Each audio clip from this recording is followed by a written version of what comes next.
Hello, everyone, and welcome to the TSMU Q&A series. I'm your host, Ashkan, Collegiate Shoutcaster, and today we're joined by the wonderful Carlos Farias, TSM FTX Marketing Intern. For this Q&A, we're going to be pulling questions from our TSMU Discord, so if you have a question you want answered, head to discord.gg/TSMU and ask your question in the Q&A questions channel. Now, while we wait for the questions to pile in, Carlos, how are you doing, my man? Hey, what's up? I'm doing pretty well. It's kind of Um, weird that I'm finally actually doing one of these because I never thought that I was going to be doing like one of these Q&As, even though I've worked on TSME for so long. It was just like never a thought that occurred to me. Yeah, I mean, you've been actively involved in TSM University for about, I want to say, since the time of its conception, pretty much. Am I right? I've been an active member for TSMU since day one, but didn't start working on it until like I think about like 3 months 3 months after its release. But about like 2 weeks in, I apply to be a moderator as well. So I've been here and there around, but yeah, I've been around since day one. Yeah, so then, I mean, why don't we dive into that a little bit more? How was that process for you? You applied to be a moderator, and now you've basically ended up here, as one of the top dogs of TSM University. So, what was that first step for you? What was that interview or application process like? So initially I didn't actually apply to be a collegiate coordinator, or I didn't think I was going to apply to be collegiate coordinator because Mm, at that point I didn't actually have my resume built at all. And I just applied to be a mod because I enjoyed hanging out, talking with everyone in the community. And a lot of the people here were very inspirational to the point where one of our ex collegiate coordinators, Ash, she actually pushed me to apply as well because she saw how active I was, how much I enjoyed talking with everyone in the community and trying to help people. She actually helped me make my resume, which then I eventually applied during like I think one of the last days with the deadline, which I recommend trying to apply before deadline. But it was what it was. I ended up getting the interview. I didn't initially get in as a collegiate coordinator initially. It was initially three other collegiate coordinators. mm. But because I was helping out with the community already, I was very active. I was as a moderator, I was constantly trying to come up with new events and kind of just doing as much as I could as a community member to try to make TSMU lively. When there was an opening, I was Ali's like naturally choice to make a collegiate coordinator because I interviewed well. I made it to like the second round interviews, and I was already here. I was active. I kind of just knew everything TSMU at that point. Yeah, and side shout out to Ash and Ali, both of which who are awesome members. Ali, of course, just recently having left to go over to Sentinels, if I'm not mistaken, which is an awesome move. But I wanted to ask you because collegiate is the key word that keeps coming up, and it is something that you are undeniably one of the most involved individuals. When we're talking about collegiate esports, your name has to constantly be popping up. What started you as a leader in collegiate esports, and where did you start? So I initially started when I was at Los Angeles Mission College. Um, they had a esports club there, and didn't really know what I wanted to do at the time, but I ended up just joining the club because I was like, cool, there's other people that play games here. It'd been like nice to hang out with. And I started going to some of their events, and anytime they needed help, I would kind of just start volunteering. And eventually, people wanted to finally make a League of Legends team, and I ended up joining in. I initially joined because I was like, "Hey, if you guys need one, I'm here." I was like, "I'm not like cracked at this game or anything, but if you guys need one, I'm down." And I ended up becoming part of the team, and eventually becoming team manager since no one really knew how to run a league team since our club was mainly focused on Overwatch. So I Hmm. kind of had to figure out um, how to look for scrims, where the tournaments to apply, where the tournaments to apply for, and from all the work I did as a team manager and volunteering for tournaments, eventually the leadership in the club was like, "Hey, there's an opening to be secretary. We're gonna make you our secretary." Secretary, and I kind of just kept climbing from there. Where every time there was kind of like an opening or an election, I would just kind of keep climbing to the next position because of how much I was helping. And I was just focusing a lot on what I could do because I really enjoyed just working with games and then working with a lot of other people who just enjoyed, games. I enjoyed working with events, enjoyed trying to get teams together for people to have fun with and compete. And that's kind of just where I got my start from and like my drive to want to get into esports with. Hmm. Understood. So basically, if you didn't hear him correctly, this man has stepped up to the plate and has continuously stepped up to the plate since his origination within collegiate esports. You've been doing it recently too. I know me and you were working together on a couple of esports stuff behind the scenes, and you stepped up to the plate. I remember at one of UCLA's events, you also, when help was needed, you answered the call. The bat signal was shone in the sky, and you were the one who answered it. And so I don't know, I guess that's one of my favorite parts about you, Carlos, since of course we know each other a little bit more personally, is that you are always someone who is willing to step up when it's needed, and you're not passive at all, and you're willing to kind of get your hands dirty to kind of ensure everything goes smoothly. So, you know, I gotta give you your compliments there. Thank you so much. I really appreciate it. Um, so let's move to a submitted question by Prem, who I also want to give them a shout out because I think every single Q&A have provided at least a single question, and they are most involved when it comes to these. They're asking you, what process did you take in getting into esports, and would you have any advice for individuals seeking their first job in esports? And I know that first part we kind of touched on a little bit, but if you want to give like a short and sweet, and then kind of answer that second part with the advice for others. So of course, how I got into esports really was just from my club. I took a lot of the experience I had from my club and put it on my resume. And like I was kind of doing this without realizing it, but there's anything I was interested in working at, like I kind of tried doing it through my club.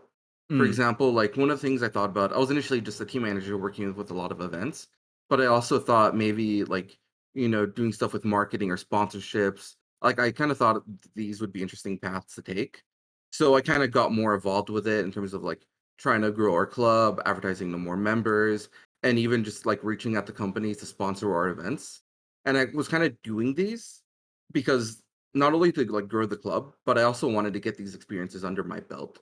So I'm mm, like, if you have a club, you're able to kind of like craft your own resume through that, as long as you like are willing to do the work and do the research for it. Because it's not like for a lot of these situations, you might not really have someone that you might be able to look for advice, which is why I'm really glad that we have like TSMU now because I kind of got a lot of advice, which made a lot of stuff easier.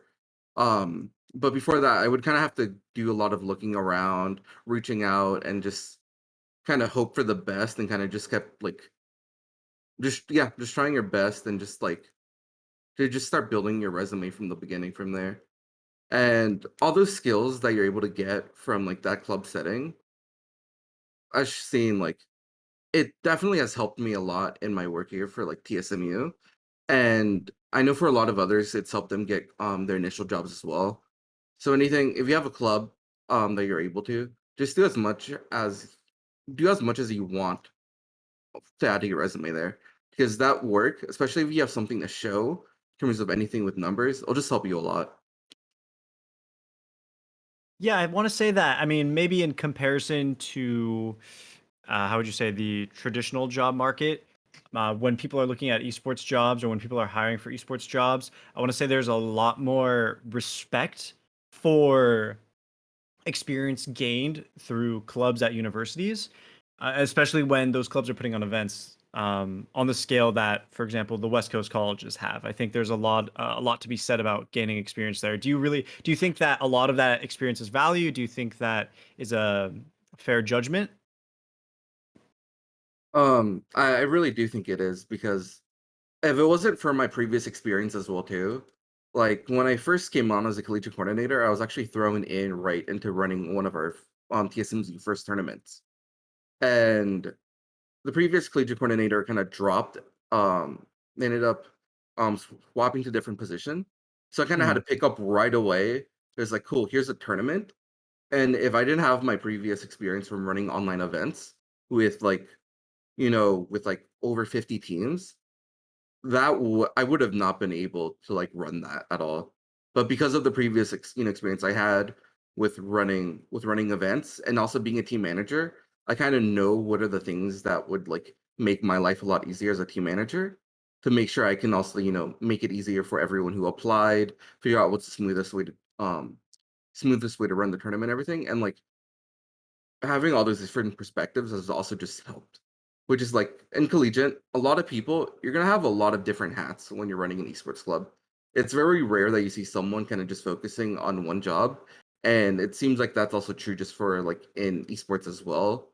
Because like, yeah, all that experience will help you definitely, not only for your resume, but when you get into these situations when you might be put with a new project, being able to learn on your feet is definitely probably one of the biggest skills that you're gonna need and you're gonna want to get. Yeah, I mean, when we go to college and take our coursework, a lot of people are kind of just putting their heads down, trying to get the classes, get the degree, and then just get into the job market, right? But actually putting your nose to the grindstone and putting in the hours to put on larger events, that's where you're really going to get your field experience. So, I mean, you are obviously a clear example of that. And I mean, every event that I've seen you put on has been pretty amazing. So, um, it's really just the truth. The collegiate clubs are what you make of them, and I mean, if you're passive in them and you just go to the events that your club puts on, then that's great too. You have the more community aspect, but if you get involved, that is, I mean, exactly as Carlos said, is where you're going to get all the experience. Now, I do want to ask you, since you've now become a marketing intern, what are your aspirations for the collegiate program at TSMFTX? I want to make sure that every active college esports club knows who we are and is aware of us, that we're a resource there to help them.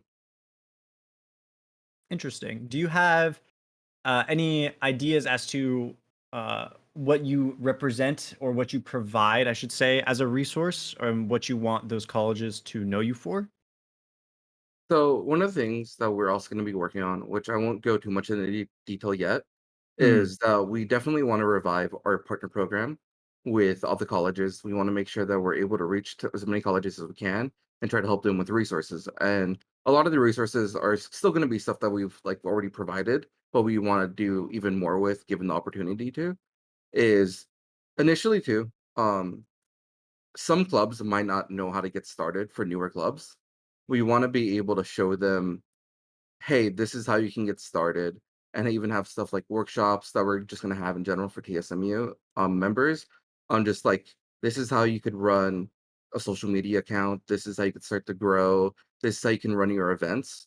So not only just, you know, our resume reviews, but just ways that we're able to help clubs as well. And especially mm. with a lot of the resources we offer, I think we could help a lot of individual club members who want to get into esports who aren't exactly sure, and a lot of club members who, or a lot of club officers who don't really know what's the next step for them to take as an officer in terms of trying to get more into esports. It sounds like an awesome plan, and I mean, it's definitely already been working. Because you and I both know I came out of Pierce College where there was absolutely no club. And here I am talking to you. So TSMU has definitely been an awesome resource for everyone, not just colleges, but yeah, as you said, individuals themselves who want to approach and get into esports. I wanted to ask you, earlier you were talking about how you didn't have so much guidance beforehand when you kind of joined TSM University. You had a little bit more help, but if you had one individual that drove your passion in terms of working in esports, who would it be and why?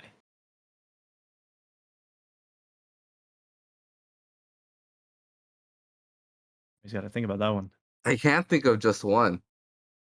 I mean, start naming names. Like if you got to list All three, right, four, yeah. five, I'm yeah, gonna give them their start. credit. So I'm actually gonna start off with the two people that gave me the idea. I never really talked to them too much, but I would always see them like at every single like esports event here in LA, every single Mm, tailgate. mm, And it was actually UCLA Ashley and Kathy, where one of them was like one of them's working for Riot while the other one's working for Blizzard now. But every time I went to any event here in LA before COVID, I would always see them working there and volunteering and then like, being an intern. And I kind of like it didn't kick in for me that esports was like a career pathway possibility until I kind of saw them doing it in action and constantly seeing them like everywhere was like I want to try doing this. Which is where I kind of got my idea of trying to get more involved with esports and kind of realizing that a lot of the work I'm doing can actually like potentially get me a job. Mm, And then kind of skipping forward to that, with TSMU's creation, when I met Ash too, she kind of like gave me a lot of the motivation that I needed. That's like, hey, I have a lot of experience, and I was kind of like, I was doubting a lot of my experience of whether it was real or not, kind of like imposter syndrome. Ash kind of just kicked that out of me. He kind of just gave me, it's like, like I could almost like imagine kind of like a mom talking to her like son type of thing. It's like, no, you could do this. Kind of just like a motivation, like being motivational, but also like just looking down on me like, how dare you not consider yourself to have real experience? And then after that, it has to be Allie, because Allie kind of gave me my first chance, and she was always very open to talking with me, even before I was a staff member for TSMU. Her DMs were like always open to me, and then anytime I had any questions or anything about TSMU or anything about esports, she would always answer them, and it just made me feel like I actually had someone I could rely on. that's awesome. So a total of four to five, and everyone had their contribution, and it was what's that term for it? Like a mosaic. Everyone had a piece in the final, I guess, in the final artwork, in the final panel. Would be would that be how you would describe it? I'd say so. Okay, awesome, wonderful. So with your inspirations and your heroes out of the way, what is your day to day like? Short and simple. It depends on the day Depends on and the the week day. and the Okay. month. It's not consistent. Something I've heard Yeah. from people all across esports is like not every day is built equally. Some days you're working 12 hours, some days you're there for two. Is that would that be an accurate description, or what do you think? That yeah, that's kind of what it is. The only consistent thing I really have right now is our weekly events that we host here in TSMU. Everything else kind of just depends on what's going on. Because, for example, sometimes when we're playing a tournament, initial launch of tournament, reaching out to staff members and kind of organizing. Like there's some days where it's like we won't do anything between it. Then there's another day where I have to get like 3 hours of work done just like the day of, just for the Yeah. tournament itself. And then other than that, it just kind of turns into like a waiting game. Same if we're ever working on any like pitches, any proposals, anything for like a new event. Hmm. Sometimes we're just like working on a lot on the initial pitch, and then you kind of go back to your waiting period on results. um, we're kind of just waiting for, the day of the event to kind of come. Um, yeah, it's very inconsistent. Sometimes it's 2 hours, sometimes it could be most of the day. Yeah, it sounds, I mean, like a lot of chaos, and a lot of it requires a lot of organization and communication is what it sounds like, because what when one day suddenly becomes a day filled with work, everyone in the chain kind of has to get informed and get involved. No. Yeah, so there'll be times when it's like we don't think too much is going on, but then sometimes something new kind of be dropped on us, and we're like, okay, are you free later today? We need to have our meeting. We need to have like a quick talk about this. Hey guys, some of the here's a like huge piece of information. We need to go have this discussion now. Like, is that basically kind of what happens every once in a while? Only once in a while. Only once in a while. Okay, understood. Yeah, yeah. Um, I want to ask you then, kind of, how do you keep organized with such chaos? I mean, obviously, it's not completely disorganized. There's a method to the madness. But for you personally, how do you keep it all together? Do you have any programs, processes, tools? How do you do it? So, an interesting fact about me is I actually keep my entire life organized on Discord.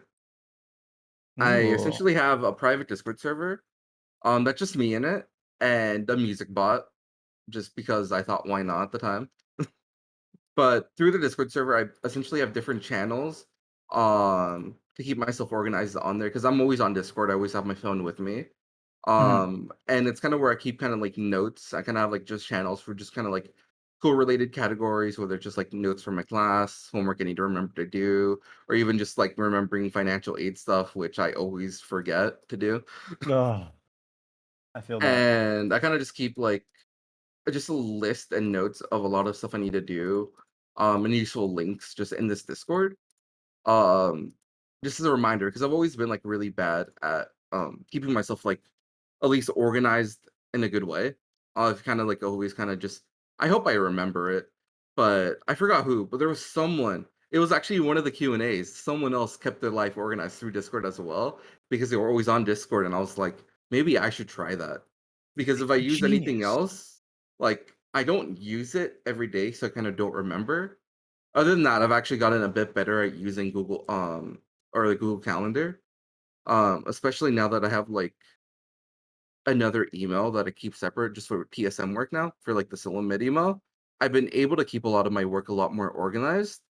And that's kind of just going forward because I'm like, I've always been really bad at thing organized. So I've kind of been able to keep a lot of my docs, Excel or like not Excel sheets, but the Google version of it. I've just Yeah. been able to keep stuff organized now that I kind of had a separate way to do it.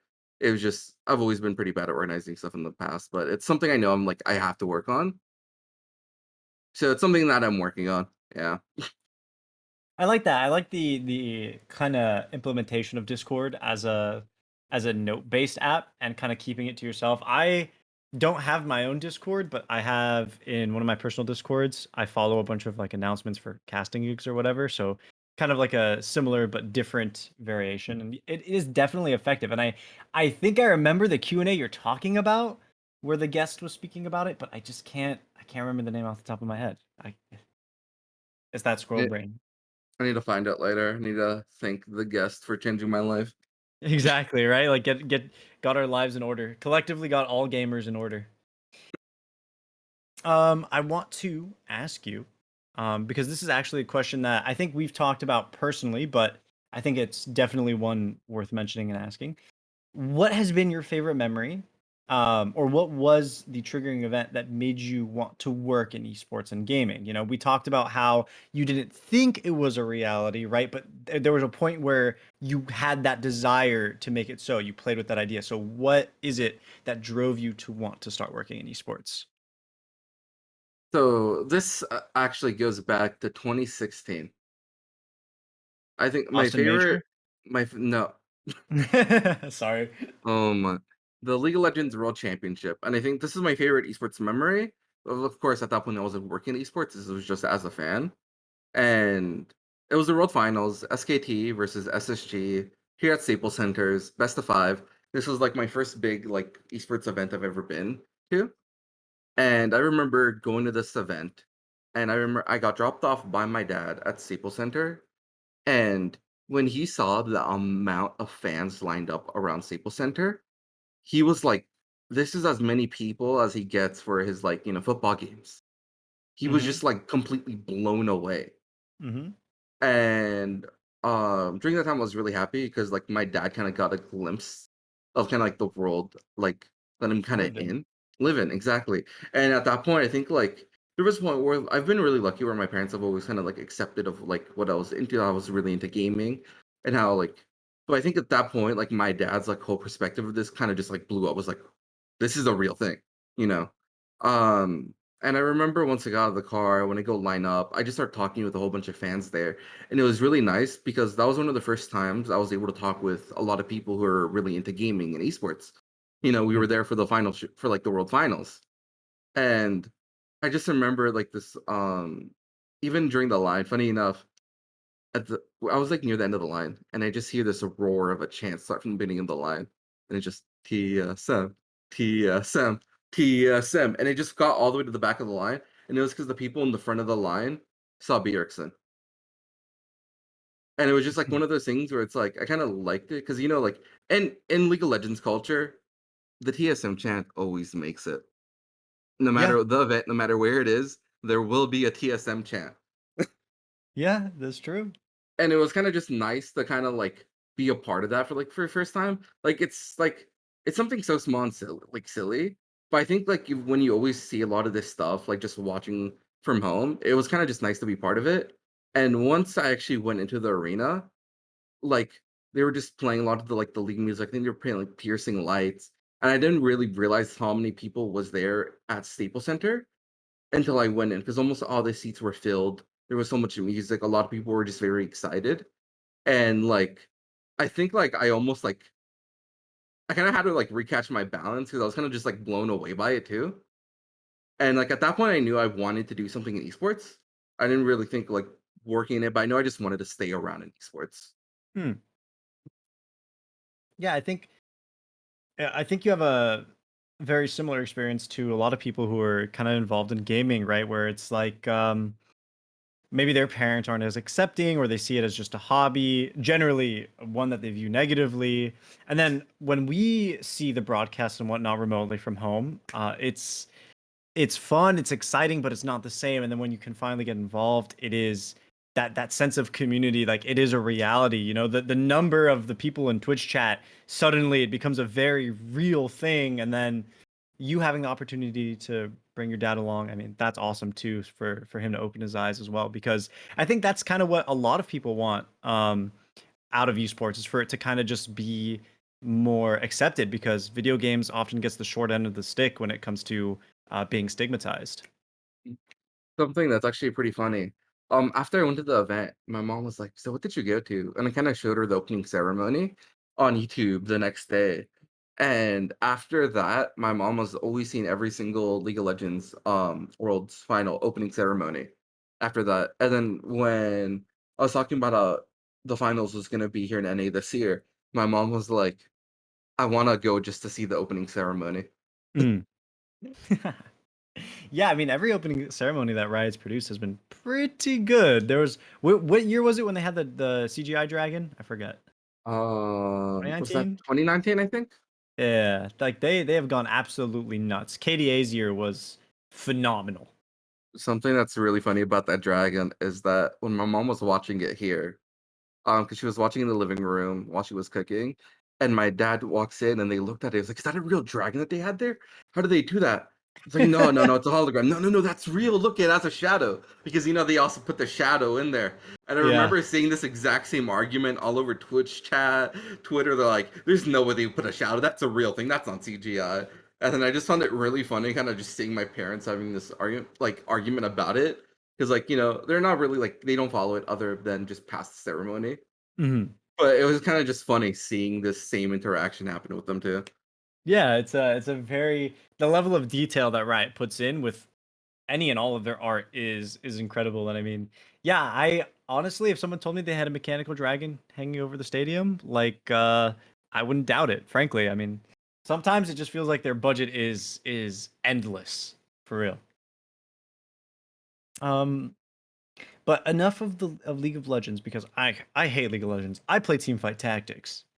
Um which, speaking of, how are you enjoying the new set? Something a little more casual.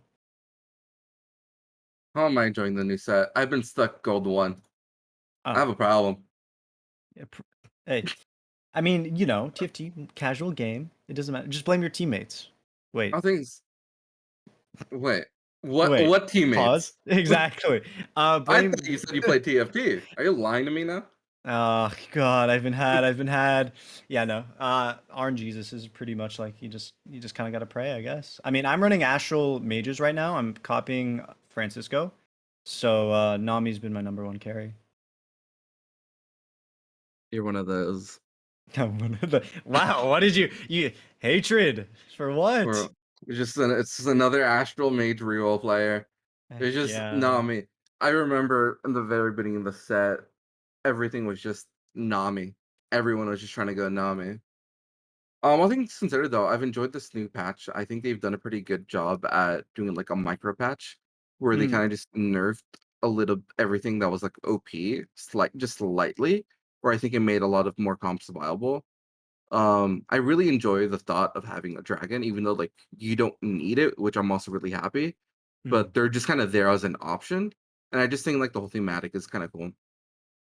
I think I find it really interesting that they're straying away from champion only units. I think in the last set they had a couple of arcane characters too, no? Yeah, they had Silka. Ah, that's right. When do you think the Valorant TFT set is coming out though? Is that I Copium? I do think Mart Dog hinted at something that could happen like that eventually. Okay. Okay. That might not just be copium. That could be a sad reality one day. Sad reality. I mean, maybe I'm just addicted to Valorant though. That's fair enough. Carlos, I wanted to kind of move away from esports and gaming just for a little bit because you have also juggled not just collegiate esports, your new internship, and a bunch of other work, but now you've moved on to working with, if I'm not mistaken, the LA Mayor's office. And I just wanted kind of a short description of what you were doing there, what you were learning about, and kind of how you played that role of a leader outside of esports. Because I think that while everything you do in esports is amazing, I think it's even more amazing that you do that and juggle a completely other side gig on top of it. So with my work, it's actually with the city. Mhm. It's not with the mayor's office. Ah. Um, so let's just say in theory, even if there's like a change of mayor, they can't get rid of us because we're kind of written into law with what I'm working on. And what it is, it's the Los Angeles City Youth Council, which basically every single district, the 15 districts, will get two young like council members in addition Mhm. to like their normal council members that they already have. Mhm. And I'm the representative for District 6, so like my home district here. Um, and essentially what we're doing is um we kind of meet together and we're gonna be able to discuss kind of issues that each of our districts have, and we're gonna be able to come up with potential laws that we might be able to pass to the city as an ordinance to try to to fix these issues. And the reason they did this is because they wanted to get the perspective of, people who are young, so it's just not like boomers running everything. Boomers. Yeah, Yeah. and it was just Yeah. like a lot of these issues are also, plaguing a lot of young people, and a lot of young people just, don't always tend to have a voice. So this is kind of there to try to help or like help fix that issue. And it's also there to like for anyone who wanted to get into like politics or might want to get into like public service, this is also like a good way to get experience in doing that. Right now we're still like very early into like our cohort where we're kind of actually working on what our bylaws would be for our council, Mhm. because this is the first time it's ever been done, so we're Right. essentially writing the rules for what everyone who follows us will be. Jeez. Literally paving the way for other youth leaders in the future, not only in esports, but also here in our city. So you're basically cracked across all fields, is what I'm hearing. Look, I'm gonna find a way to make it so we can get more esports. Because More one of esports, the reasons LA esports, ex LA esports. exactly. But, one of the things that, like, I wanted to do this is because, um, I think an issue I had was just, like, I didn't know what I wanted to do until I kinda got involved with club activities. So I really want to see if there's like any ways that we can support having more like club activities, extracurriculars, even earlier from like high school and middle schools, to just like give people a chance to kind of explore what they wanted to do more. Because I had no clue. I was doing comp sci and I disliked it, and I just got lucky that I kind of ran into the esports club and kind of found what I wanted to do. Gotcha. Now let me give you whiplash real quick. An underhanded question here. Who is your favorite member of TSMU? Smile.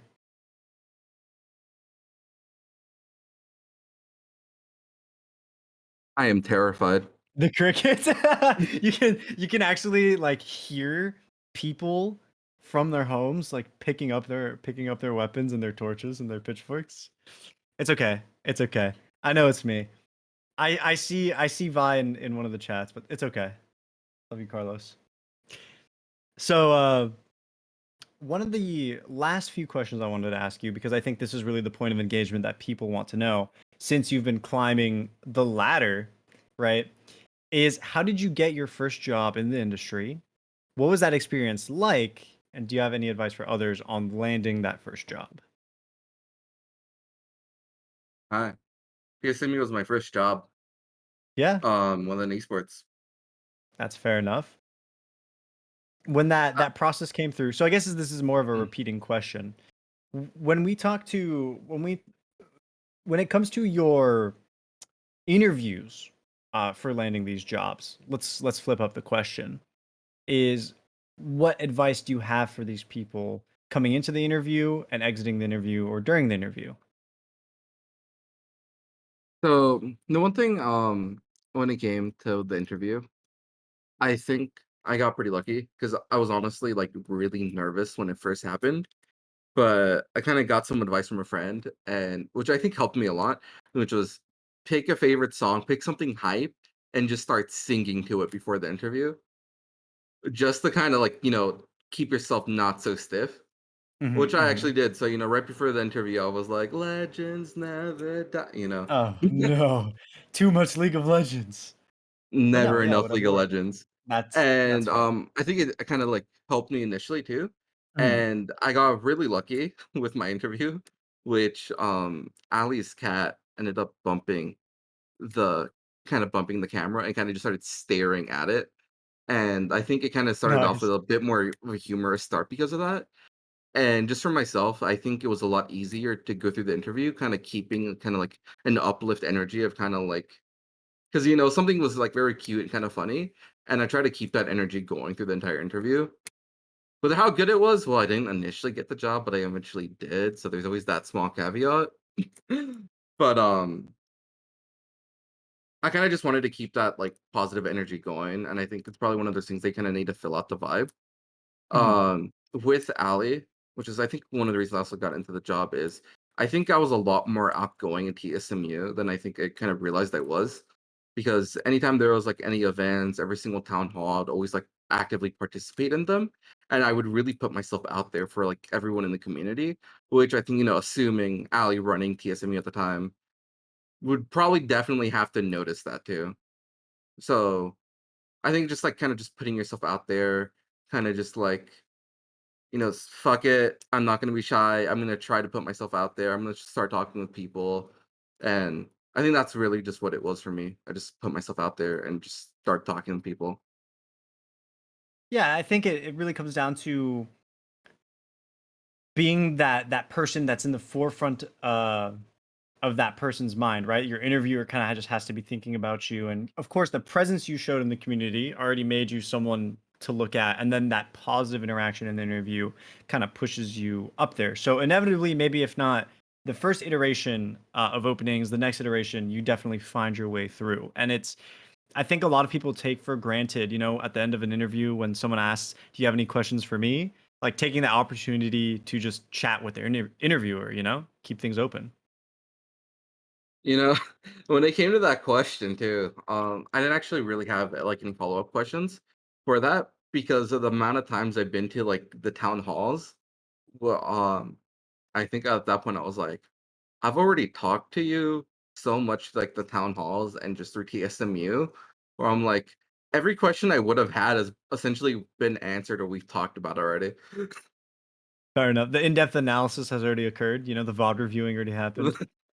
One thing I will say that after the interview, because I initially didn't get it, I Mhm, was kind of like sad about it at the time because I was like, oh my god, I might actually be able to get this once I got the interview. I didn't actually let it bum me out that much because I kind of thought to myself because like I found a lot more confidence in going through the entire process and actually getting the interview. I was like, you know what? Maybe next time when they open up applications, I'll apply for it and get it. And if not, then maybe I'll have a different position. And then after that, I was actually like inspired to keep looking for more opportunities. And I was actually going to be a community manager for college R6 which I mhm, think was like the biggest like R6 collegiate like community and like tournament or like collegiate ran tournaments that was like out there. Because like even though I didn't know R6 too well, I was kind of just looking for opportunities where I could just to try to build up my resume even more. And mhm. funny enough, the day I was officially like starting with them as like a volunteer community manager is when got reached out about being a collegiate coordinator. That being said, shout out to them. They were so chill when I told them it's like, hey, I got this opportunity with TSM, so I don't know how much I'm gonna be able to work on this. I am so sorry. They were all like so happy. They were like, no, no, no, no. You go out there, you got this. They were just very supportive of it. I think that's one thing I really appreciate about the esports community is people are very supportive of each other and have each other's backs. I think there's this sort of narrative that there's a lot of back talk and whatnot, and I think it's really just um, I think it's just kind of made into a bigger issue than it is because every instance that we talk about, and every guest that we have on, they speak about how amazing and uplifting everyone in esports is. Even if you're not too familiar with each other, even if it's your first time meeting, everyone is just kind of themselves. And I think that's kind of a combination of it is a hobby that became something more, and it is filled with young people who kind of want to express themselves. And I think um, that's really one of the more encouraging things about the field. Yeah, definitely. Because like, yeah, I just wanted to be in esports because I just liked being around the entire community, and I just want to make sure I'm able like to stay around it because like how much joy it brings me. So I'm like, when I'm like working in it, I kind of just like get like the payoff for me a lot is just being around with like other fans, um, fans of the game, fan of the team. And it's a nice feeling just to have a community to be around with. Yeah, Especially there's because I think, a lot of us might have grown up, at least, like, early on, like, high school, middle school too, you kinda had a lot of people, it's like, "Oh," kinda like nerd stigma, "Oh, you play PC games," and, like, a lot of that's going away, and it's kinda just nice to kinda just be myself. hmm. One last question from Kate Carlos. Humegalol. Nah, just kidding. So you have juggled so many jobs within esports. Which one is your favorite role? Huh. This one's got to be a hard one, eh? He's got to take his time to think about it. And I mean, I'm like, okay, so it has to be running tournaments okay. or, like, running events, really. Even though, like, Mhm. sometimes they could be very stressful, the payoff for like at the end of the event when you kind of have someone it's like, oh my god, thank you so much for running this event, whether it's like a player, someone who competed saying that they had so much fun, or a spectator saying like, oh, this was a really cool experience. Like I think like just having like those small moments really kind of pays it off for me because like back to like when I told you like my memory from like 2016 worlds, right? I kind of want to be able to give people those moments where it's like, oh my god, this is a real thing, and kind of just remembers like I had so much fun during this event. Mhm. I think I kind of want to be able to give that type of experience to other people in my own way. Mhm. And so yeah, it has to just be running events. I was kind of thinking about it because I'm like, there's other roles that I've like done that have been like less, I think, stressful for me, but they haven't Mhm. been as enjoyable for that same reason. Yeah, seeing people kind of get excited, have the smiles on their faces, and just kind of be hype all around, have that shared memory is definitely rewarding. And I 100% agree with you on that because honestly, I would have to answer the exact same way. That's why I love casting. But with that, Carlos, I think we've exhausted a good majority of the questions. So I wanted to thank you for attending the TSM University podcast. I know like you have a very busy schedule. I know you're juggling so much, but to come out here today and give us a piece of your experience is definitely something that everyone's wanted. I know I've been waiting for it. I know people up top have been waiting for it. And I want to remind everyone in the audience to not miss our next Q&A, which will likely be next week on Wednesday. And if not, just keep an eye on the announcements. The question process will be the exact same. But for now, ladies and gentlemen, thank you for joining us for this Q&A session, and we'll be heading out.